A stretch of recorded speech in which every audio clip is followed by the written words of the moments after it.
Salam. Bir dəqiqə olar sənə. Aleyküm salam kardeşim. Buyurun. Sən deyəsən xaricdən gəlmisən. Yo, şəhərdən. Amma gərək şəhərin havasını gətirməzdin kəndə. Qalardı elə şəhərdə. Başa düşmədim. Niyə ki kardeşim? Yəni qardaş, demək istəyirik ki, biraz əynini başına diqqət et də. İndi kəndə gəlmisən, camaatın anası var, bacısı var. Yəni belə düzgün deyil axı. Başa düşmədim ya kardeşim. Ne var ki geyimində? Dərzinin deyəsən parçası çatmayıb. Sənə köynək əvəzi mayka tikim. Xəzər, nə olub? Uşaqlara nəsə lazımdır? Yo, öyle. Məni gördülər, salamlaşırdılar. Bir xoş gəlmisiniz. Xoş gəlmisiniz. Xoş gününüzə gəl. Nəzər alarsın.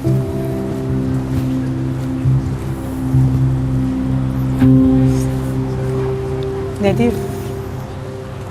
Eşeysin, sən fikir vermə. Güya bura kənddir, burada belə geyinmək olmazmış. Camaatın anası, bacısı var. Düz deyirlər. Kəndində öz qayda qanunu var. Gərək ayaqlaşasan.